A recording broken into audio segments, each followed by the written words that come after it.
Welcome to the Crimson Engine. My name is Rubidium. Today we are looking at what difficulties photographers run into when they start making films, based on my own experience.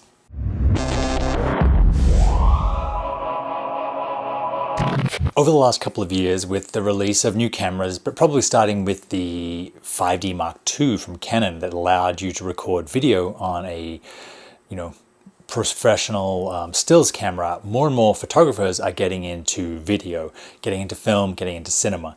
They have an understanding of the lights, so they have the gear already. They obviously probably have clients that want video, so it seems very natural that as a photographer you would branch off into giving your clients what they want. Video content to go with the stills you're taking, or a whole bunch of different stills themselves. So I thought I would look today at the kind of differences between photography and cinema and motion, and where some photographers struggle, myself included. I should say, first and foremost, I started off as a filmmaker, got interested in photography later, and then realized that, as similar as the two are, there are some really important differences which can really trip people up. The first one that comes to mind is performance. If you take a lot of photos of somebody, you'll eventually, just by the nature of the art, find a nice angle or a nice unguarded moment or a split second where the person's just looking the right way without actually having to give them much direction, and you'll capture a remarkable photograph. This works great. I do this. If your model isn't that relaxed on camera, you can just keep shooting and shooting and shooting, and eventually they'll either loosen up or they'll let their guard down or do something interesting, or the light will play in a certain way and it'll just sort of pop. This is much harder to do in cinema because the illusion of the character of the moment has to be maintained over a longer period of time.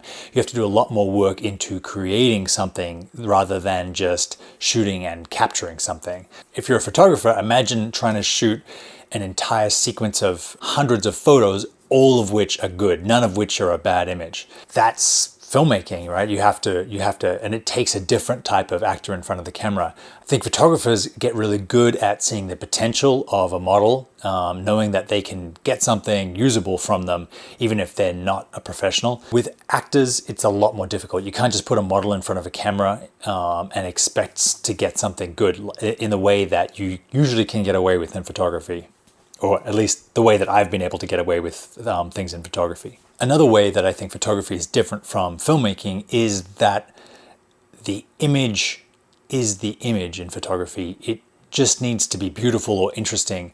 It just needs to draw the eye.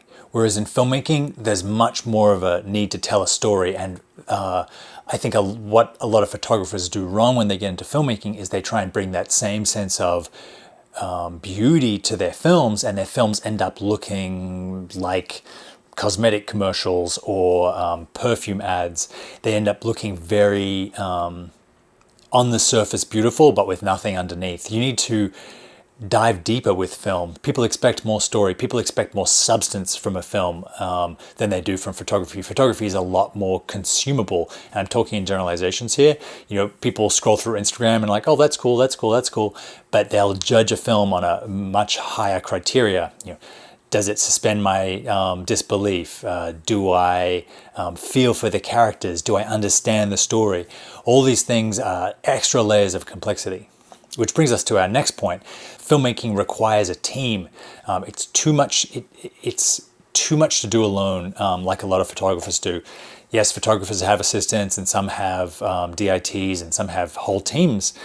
But generally speaking, again, filmmaking requires much more of a collaboration with other artists, with your cinematographer, with your art director, with your script and writers, with your actors.